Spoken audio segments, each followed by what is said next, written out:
Hello student, welcome to channel का study point. तो आप लोग अच्छे से तैयारी कर रहे होंगे बीएससी ओलंपियाड और क्विज का। तो हम लोग उसी तैयारी को आप बढ़ाते हुए आगे सैम्पल सेट 3 करेंगे आज। और इसका पीडीएफ आपको टेलीग्राम ग्रुप में मिल जाएगा। टेलीग्राम ग्रुप का लिंक डिस्क्रिप्शन में मिल जाएगा। और इससे पहले मैंने 2 सीट करवा चुका हूँ, उसे आप लोग देख लें। उसके साथ ही साथ मैथ का चल रहा है आपका 10th क्लास का। आपका कल से आपका इंग्लिश का वीडियो भी आने लगेगा। तो आपको यानी जो आपके ओलंपियाड में पूछा जाएगा मैथ, ओलंपियाड और क्विज में, इंग्लिश और साइंस, ये तीनों की अच्छी तैयारी यहाँ पे आपको इसी चैनल पे मिल रही है। आप इससे ज़रूर इसका फ़ायदा उठाएं और अपने दोस्त और जो जिसने भाग लिया इस ओलंपियाड और क्विज में उस तक इस वीडियो को ज़रूर पहुँचाएँ। चलिए, आपको इससे पहले 2 सेट करवा चुके हैं, तीसरा सेट सैम्पल सेट। तो इसके प्रश्नों को हम लोग देखेंगे। अगर आपको इससे कोई दिक्कत हो या कुछ पूछना हो तो आप टेलीग्राम ग्रुप में भी भेज सकते हैं। उसके बाद आपका कमेंट के माध्यम से भी पूछ सकते हैं, और इसके नीचे एक नंबर दिया होगा, उसके नंबर से भी आप कॉल करके भी जानकारी ले सकते हैं। तो चलिए, हम लोग फिर से आज से 100 के क्वेश्चन का सेट देखेंगे। तो स्टार्ट करते हैं। पहला क्वेश्चन, किसी गोलीय दर्पण के लिए दर्पण सूत्र क्या होती है? तो आपको पता है ये वाला 1/v + 1/u = 1/f। यदि आपतित किरण परावर्तक सतह पर लंबवत हो तो आपतन कोण का मान कितना होगा? यानी वैसे आपतित किरण जो है इस पर इस तरह से लंबवत हो, इसका मान यानी इसी होकर वापस चले आएगा। तो आपतन कोण का मान कितना होगा? तो ये आपको पता है कितना होगा, 0 डिग्री होगा। उसी में आया, उसी में वापस चला गया। 1 के लिए बराबर होता है किसके? तो 1 कैलोरी किसके बराबर होता है? 2.2 जूल के। अगला तीसरा नंबर प्रश्न देखते हैं क्या है। चौथा, एक अवतल लेंस के सामने एक वस्तु रखी है, निर्मित प्रतिबिंब कैसा होता है? अवतल लेंस और उत्तल दर्पण, ये दोनों का सेम प्रॉपर्टीज होता है। तो जैसा उत्तल लेंस उसी तरह अवतल लेंस, उसी तरह उत्तल दर्पण। तो यानी दोनों क्या होगा? हमेशा सीधा बनता है इसका प्रतिबिंब। अगला, किसी युक्ति में विभक्त वलय का दिक् परिवर्तन का कार्य करता है कौन करता है? 5 का उत्तर क्या हो जाएगा? विद्युत जनित। अगला, सामान्य दृष्टि के वयस्क को सुस्पष्ट दर्शन की अल्पमान दूरी कितनी होती है? अल्पमान यानी न्यूनतम, तो कितनी होगी न्यूनतम दूरी? 25 सेंटीमीटर। और अधिकतम कितना होता है? अनंत। अगला प्रश्न 7वां नंबर क्वेश्चन देखते हैं। निकट दृष्टि दोष के उपचार में किस लेंस का प्रयोग किया जाता है? तो निकट और दूर, आपको एक तरीका बताता हूँ याद करने का। निकट में है आपका 3 वट और दूर में आपका 2 वट। तो निकट का होगा कौन सा? निकट के लिए जो बड़ा वाला होता है यानी अवतल, इसमें 4 वट है, इसलिए ये हो जाएगा निकट। और दूर में छोटा है, इसका दूर में यानी उत्तर। यानी आपसे आसानी से याद कर सकते हैं। अगर निकट पूछता है, इसमें 3 वट है, निकट का यानी क्या हो जाएगा? अवतल लेंस, और दूर के लिए उत्तल लेंस। चलिए अगले प्रश्न की ओर चलते हैं। अगला प्रश्न कितना है? तो अगला प्रश्न से इसका उत्तर क्या हो जाएगा आपका 7 नंबर का? ए, अवतल। अगला क्वेश्चन देखते हैं। अगला क्वेश्चन क्या है? किसी छड़ को चुंबक के अंदर चुंबकीय क्षेत्र रेखाएं की दिशा क्या होती है? तो उत्तर ध्रुव से दक्षिण ध्रुव की ओर। 1 वोल्टमीटर का प्रयोग क्या मापने के लिए किया जाता है? क्या मापने के लिए? विभवांतर। अगला, विद्युत का सबसे अच्छा चालक कौन है? तो चांदी। विद्युत हीटर का तापीय अव्यय होता है क्या? नाइक्रोम से बना होता है। ये इसमें इलेक्ट्रिसिटी पास होने के बाद वो हीट होता है। डायनेमो से किस प्रकार की धारा प्राप्त होती है? तो ये दोनों, ये आपका बिजली उत्पन्न करने में काम आता है। अगला प्रश्न देखते हैं। 13वां नंबर प्रश्न क्या है? 13 नंबर, 1 मीटर फोकस दूरी वाले उत्तल लेंस की क्षमता क्या होती है? तो क्या होती है पता है आपको? D = होता है 1/f मीटर। तो यहाँ पे आपका कितना है? 1 मीटर दिया हुआ है। 1 यानी 1/1 मीटर करते इसको दिया कितना इक्वल 1D, यानी बी नंबर आंसर। अगला प्रश्न 14 नंबर क्या होगा? मानव क्षेत्र नेत्र जिस भाग पर किसी वस्तु का प्रतिबिंब है वह कौन सा क्या है? तो 14 का उत्तर क्या हो जाएगा? डी, दृष्टिपटल। अगला, जिस कुंडली का प्रतिरोध ज्ञात करने के लिए सूत्र क्या है? तो क्या आपको पता है? R = VI, यानी ए नंबर। 15 का ये हो जाएगा। और सॉरी, ये गलत हो गया। ये इसका याद करने का क्या तरीका था? यानी हो गया V = I और R, ये होता है। तो यानी आप इसको सॉल्व करेंगे तो हाँ ठीक है, ये सी नंबर उत्तर हो जाएगा, ये नहीं होगा। अगला, निम्न में से किस देश की पवनों को देश कहा जाता है? पवनों का देश कहा जाता है क्योंकि पवन चक्की के द्वारा बिजली उत्पन्न बहुत ज़्यादा किया जाता है, इसलिए इसे पवनों का देश कहा जाता है। इसका उत्तर क्या हो जाएगा? 16 का डी, कौन सा? डेनमार्क। अगला प्रश्न, परमाणु बम आधारित होता है किस पे होता है परमाणु बम? तो ये होता है आपका नाभिकीय विखंडन पे, यानी यूरेनियम के अणु को तोड़ा जाता है इसमें। अमोनिया का ऑक्सीजन में जलाने पर जो गैस बनती है, अमोनिया को ऑक्सीजन में जलाने पर जो गैस बनती है वह क्या होती है? तो 18 का उत्तर हो जाएगा ए, N2। इनमें से कौन ऑक्सीकारक तथा अपकारक दोनों है? तो देखते हैं क्या है 19 नंबर का प्रश्न का उत्तर। 19 का प्रश्न का उत्तर क्या हो जाएगा? सी, H2O2। कोई भी लिटमस लाल लिटमस पत्र को नीला करता है, इसका pH मान संभवतः होगा कितना? तो 20 का क्या उत्तर हो जाएगा? डी, 10। अगला यानी क्षारीय होगा। CO2 एक क्या है? CO2 एक है अम्लीय। धोने वाला सोडा का सूत्र क्या होता है? इसका उत्तर हो जाएगा डी, Na2CO3 10H2। ये पहले कल भी हम लोग सेट में किए थे। DNA का पूरा नाम क्या होता है? DNA का पूरा नाम होता है डीऑक्सी राइबो न्यूक्लिक एसिड। अगले प्रश्न की ओर चलते 24वां नंबर प्रश्न क्या है? सोडियम जल से अभिक्रिया कर देता है क्या? तो सोडियम जल से अभिक्रिया कर क्या देता है? H2। क्रायोलाइट अयस्क है किसका? तो 25 का उत्तर हो जाएगा सी, एल्युमिनियम का। एल्केनो का समान सूत्र क्या होगा? एल्केनो का समान सूत्र क्या हो जाएगा? CnH2n। एल्केन होना चाहिए, एल्केनो लिखा गया यहाँ पे, CnH2n+2। अगला, मीथेन के दहन से प्राप्त क्या होता है? मीथेन के दहन से प्राप्त क्या होगा? CO2। मेंडलीव के अनुसार तत्वों का गुण आवर्त फलन के होते हैं किसके आधार पे? मेंडलीव किस पे किया था? परमाणु भार पे। 28 का बी। 29 नंबर, निम्नलिखित में किसकी परमाणु त्रिज्या सार्वधिक है? तो 29 का उत्तर क्या हो जाएगा? डी। अगला प्रश्न चलते हैं हम लोग 30 नंबर प्रश्न देखते हैं। 30वां नंबर प्रश्न का, सिल्वर क्लोराइड का रंग कैसा होता है? तो इसका उत्तर हो जाएगा ए, श्वेत।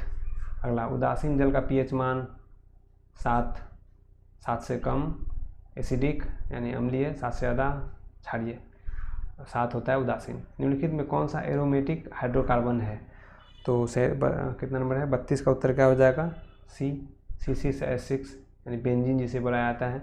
किस रासायनिक यौगिक को गर्म करने पे प्लास्टर ऑफ पेरिस प्राप्त किया जाता है? तो किस पे? 33 का उत्तर क्या हो जाएगा? B, gypsum. अगला, कवक में पोषण की कौन सी विधि है? कवक में पोषण की कौन सी विधि होती है? तो मृतजीवी, वो मृतजीवी पे जन्म लेता है। कवक में पोषण की कौन सी विधि है? मृतजीवी। ठीक है। अगला, लाल ग्रंथि से स्रावित होने वाला एंजाइम कौन सा है? तो 35 का उत्तर सी, टाइलिन। अगला, मैग्नीशियम पाया जाता है किसमें? तो 36 का उत्तर हो जाएगा क्या? क्लोरोफिल में।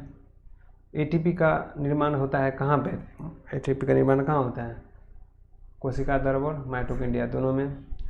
अमीबा में श्वसन की क्रिया होती है कहाँ पे?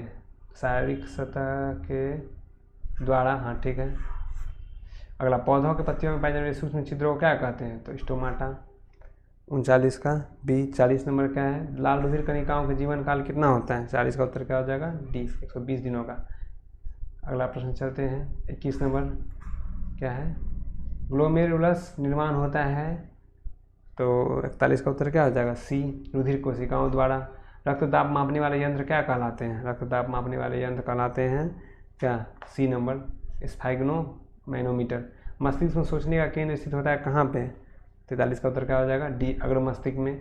फूल में नर प्रजनन अंग होता है कौन सा? मुकेसर। कीटों के पंख और चमगादड़ के पंख को किस तरह के अंग हैं? तो वो किस तरह के अंग हैं? सी, समवृद्धि अंग। यूरो 2 का संबंध है किससे? यूरो 2 का संबंध किससे है? वायु प्रदूषण से। अगला, निम्नलिखित में कौन भूमिगत जल का उदाहरण है? तो कौन भूमिगत जल का उदाहरण है? आपको पता है कौन सा? तो इसमें कौन सा हो जाएगा जो भूमि से निकलने वाला है? तो कुआं। बाकी बात ये पहले। अगला 47 हो गया। उसके बाद चलते हैं हम लोग अगले प्रश्न की ओर। इनमें कौन फल पकाने के प्रयुक्त होता है? तो कौन सा? एथिलीन। अगर विद्युत परिपथ के लघुपथ में विद्युत धारा क्या होती है? विद्युत परिपथ के लघुपतन में। ये कल भी हम लोग क्वेश्चन किए थे। इसका उत्तर क्या हो जाएगा? 49 का बी। अगला, चुंबकीय क्षेत्र का CGS मात्रक है। चुंबकीय क्षेत्र का CGS मात्रक क्या होगा? टेस्ला। अगला, घरों में प्रत्यावर्तित विद्युत शक्ति किस विभवांतर पर प्राप्त होता है? किस पे? सी, 220 वोल्ट पे। अगला, विद्युत जनित्र का कौन सा विद्युत धारा उत्पन्न होता है? द्वारा विद्युत जनित्र द्वारा कौन सा उत्पन्न होता है? दिष्ट धारा या डीसी करंट। बायोगैस का मुख्य अवयव क्या है? मीथेन। अगला प्रश्न की ओर चलते हैं। 53 नंबर प्रश्न क्या है? हो गया 54 नंबर। जल विद्युत ऊर्जा स्रोत किस प्रकार का स्रोत है? तो जल विद्युत ऊर्जा किस तरह का? नवीकरणीय, जितना चाहे उतना यूज कर सकते हैं हम लोग कर सकते हैं। ऊर्जा का अनवीकरणीय स्रोत कौन सा है इसमें? प्राकृतिक गैस। सोलर कुकर में किस दर्पण का उपयोग किया जाता है? किस दर्पण का? तो अवतल दर्पण का। पवन ऊर्जा के क्षेत्र में कौन सा देश अग्रणी है? पवन ऊर्जा के क्षेत्र में डेनमार्क, इसलिए इसे पवनों का देश भी कहा जाता है। ग्लोबल वार्मिंग के लिए कौन सा गैस उत्तरदायी है? तो इसका उत्तर क्या हो जाएगा? CO2। अगला, कौन सा गैस ग्रीन हाउस गैस के नाम से जाना जाता है? कौन सा? तो इसका क्या हो जाएगा 59 का उत्तर? CO2। अगले प्रश्न की ओर चलते हैं। 60वां नंबर प्रश्न क्या है? निम्न में किस ईंधन को जलाने पर प्रदूषण कम उत्पन्न होता है? तो किसको? LPG को। एसिटिक अम्ल के 3 से 4% विलयन को कहते हैं क्या? इसका हो जाएगा C।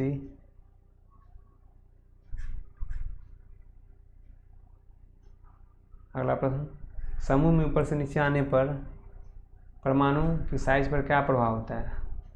तो 63 का उत्तर क्या हो जाएगा? साइज बढ़ता है। मैग्नीशियम आवर्त सारणी किस वर्ग में है? तो किस में है? वर्ग 2 में।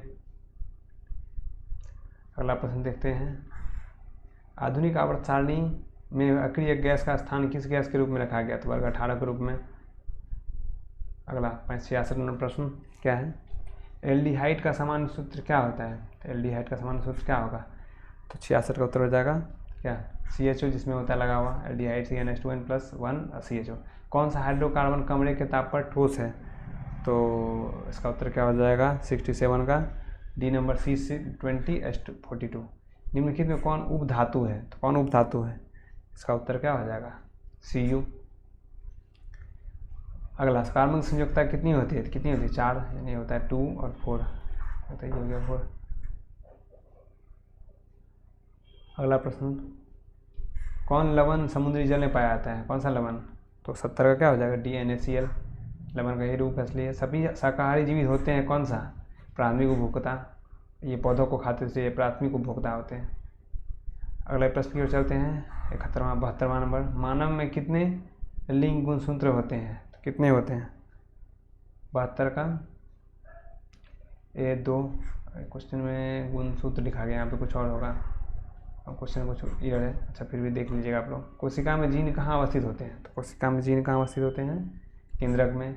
अलैंगिक जनन मुकुलन द्वारा होता है किसमें? तो यीस्ट में। निम्न में कौन पार परागण में मदद करता है? तो कौन मदद करता है? इनमें से सभी तितलियाँ, वन मधुमक्खियाँ सब एक दूसरे को लेकर दूसरे पौधे में लेके जाकर परागण करवाता है। अगला प्रश्न, हवा द्वारा परागण निम्न में किन पौधों में होता है? हवा द्वारा परागण निम्न में किन पौधों में होता है? इसका उत्तर क्या हो जाएगा? इनमें सभी पौधों में यही होता है। शुक्राणु बनता है कहाँ पे? विल्सन में। 77 का D। 78 का, शुक्राणु उत्पादन का नियंत्रण किस हार्मोन द्वारा होता है? किसके हार्मोन के द्वारा? A number testosterone. ओजोन एक अणु में ऑक्सीजन के कितने परमाणु होते हैं? तो ओजोन के कितने परमाणु होते हैं? आप लोग देख सकते हैं। ओजोन में कितना हो जाएगा? 79 का C 3। ओजोन एक, अच्छा, ओजोन में O3 होता है, यानी 3 अणु होते हैं ऑक्सीजन के। ठीक है। पर्यावरण दिवस कब मनाया जाता है? तो 5 जून को। 80 क्वेश्चन हो गया। 81 नंबर प्रश्न देखते हैं। तो 81 का, निम्न में किसका उपयोग खाना बनाने वाले ईंधन के रूप में नहीं किया जाता? किसका उपयोग नहीं किया जाता? CNG का हो गया। अगला प्रश्न, 2D क्षमता वाले लेंस का फोकासांतर कितना होगा? फोकासांतर यानी पहले बता चुके हैं आपको। D इक्वल क्या होता है? 1/f metre. तो यहाँ D 2 मीटर है। इसको चेंज करेंगे कितना होगा? 1/, इसको करेंगे डिवाइड कितना होगा? 82 का 82 नंबर। हाँ, आपका हो जाएगा 50 सेंटीमीटर। डिवाइड करेंगे इसको हो जाएगा ना 50 सेंटीमीटर, यानी D इक्वल होता है 1/f मीटर। तो D यहाँ 2 है, तो इसको डिवाइड करेंगे कितना? 1/f है ना, जाएगा इधर, तो इसे मल्टीप्लाई होगा उधर जाएगा। तो नीचे कुछ नहीं है, तो F इक्वल टू कितना? 2। कुछ ऑप्शन गलत है क्या? 2T equal to 1/f।